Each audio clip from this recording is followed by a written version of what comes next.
Hello friends, welcome back to my YouTube channel. आज हम बात करने वाले हैं पति ब्रह्मचारी के एपिसोड 348 के रिव्यू के बारे में। इस एपिसोड में एक ऐसा धमाकेदार ट्विस्ट आया है जिसने पूरी कहानी को हिलाकर रख दिया है।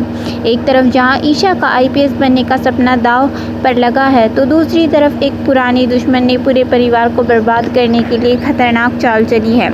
आज की इस वीडियो में हम इस पूरे एपिसोड की कहानी को विस्तार से समझेंगे, तो वीडियो को बिना स्किप किए एंड तक ज़रूर देखिएगा। कहानी की शुरुआत होती है ईशा के उस सपने से जिसके लिए उसने अपनी सारी खुशियां और आराम छोड़ दिया था। कई सालों की कड़ी मेहनत के बाद आखिरकार उसे आईपीएस ट्रेनिंग अकादमी में एंट्री मिल गई है। ट्रेनिंग के पहले ही दिन लड़कों और लड़कियों की दो अलग टीमें बनाई जाती है। अकादमी के कुछ लड़कों को लगता था कि लड़कियां शारीरिक रूप से कमज़ोर होती है, लेकिन ईशा अपनी बेहतरीन परफॉर्मेंस से हर बार उन्हें पीछे छोड़ देती थी। धीरे धीरे लड़कियों की टीम आगे निकलने लगी, जिसे देखकर लड़कों की टीम में कुछ सदस्य चालाकी पर उतर आते हैं। कोच एक मुश्किल चैलेंज रखते हैं जहां एक भारी टायर को लगातार 5 बार पलटना होता है। ईशा को हराने के लिए एक लड़का रात में अंधेरे में चुपके से टायर के अंदर लोहे की मोटी कीलें छोड़ देता है। अगली सुबह जब ईशा टायर उठाने लगती है तो चौथी बार में ही उसके हाथ से वो कीलें धंस जाती है। उसका बैलेंस बिगड़ता है और कई 100 किलो का टायर सीधे उसके पैर पर गिर जाता है।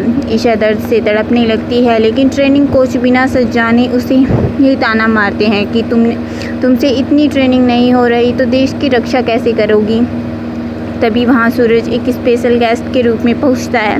वो पूरे मामले को समझ जाता है और टायर का ध्यान से देखकर उसमें से सारी कीलों निकाल देता है। सबके सामने सच आ जाता है कि यह कोई हादसा नहीं बल्कि एक साजिश थी। कोच अपनी गलती पर माफ़ी मांगते हैं। सूरज तुरंत ईशा को एम्बुलेंस से हॉस्पिटल ले जाता है, जहां डॉक्टर बताते हैं कि ईशा के पैर में गहरा फ्रैक्चर है और उसे कम से कम 4 से 6 महीने का बेड रेस्ट चाहिए। अगर उसने अभी ट्रेनिंग की तो उसका पैर हमेशा के लिए ख़राब हो सकता है। यह सुनकर ईशा टूट जाती है क्योंकि उसका बैच आगे निकल जाएगा और उसका सपना अधूरा रह जाएगा। कहानी में अगला ट्विस्ट तब आता है जब एक बड़े बंगले में बैठा एक शख्स टीवी पर यह न्यूज़ देखकर मुस्करा रहा होता है, और वो कोई और नहीं बल्कि उसका पुराना दुश्मन गुलाब सिंह है। गुलाब सिंह वापस लौट आया है और वो सूरज और ईशा के पूरे परिवार को बर्बाद करना चाहता है। अगले ही दिन सूरज के ऑफिस एक नोटिस आता है जिसमें लिखा होता है कि जिस गुलाब हवेली में उनका परिवार रह रहा है उसके डॉक्यूमेंट्स विवादित हैं और फाइलों में से असली कागज़ गायब हो चुके हैं। उधर गांव में जब सूरज के पिताजी अरविंद सिंह किसानों के साथ पंचायत में बैठे होते हैं, तभी गुलाब सिंह के भेजे हुए गुंडे वहां आकर पूरे गांव पर हमला कर देते हैं। अरविंद सिंह अकेले उनका सामना करते हैं, लेकिन गुंडे उन्हें ज़बरदस्ती पकड़कर गांव से उठा ले जाते हैं और उनसे हवेली और ज़मीन के कागजात पर साइन करने के लिए कहते हैं। अरविंद सिंह अपना ईमान बेचने से साफ मना कर देते हैं। जब सूरज को पिताजी के किडनैप होने की खबर मिलती है तो वो तुरंत मौके पर पहुंचता है। वहां उसे बड़ी गाड़ी के नंबर प्लेट का टुकड़ा मिलता है जिस पर 4721 लिखा था, जो उसे ईशा के अकादमी वाले हादसे के वक्त भी मिला था। सूरज समझ जाता है कि दोनों घटनाओं के पीछे एक ही दुश्मन है। तभी उसे एक अननोन नंबर से कॉल आती है कि अगर बाप को ज़िंदा देखना है तो जांच बंद कर दें। लेकिन सूरज डरता नहीं है। अपने सूत्रों से उसे पता चलता है कि एक काली एसयूवी गाड़ी पुराने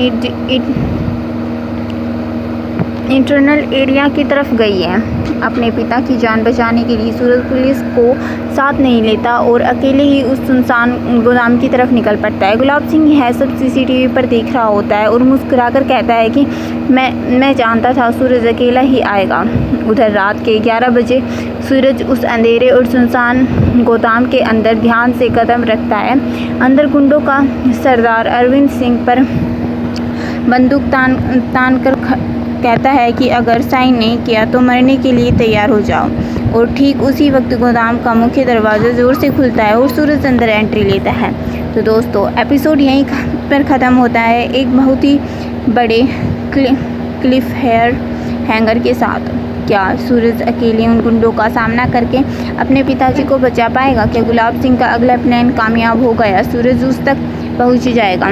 और क्या ईशा कभी फिर से खड़ी होकर अपने IAS का सपना पूरा कर पाएगी? आपको क्या लगता है मुझे कमेंट सेक्शन में ज़रूर बताएं।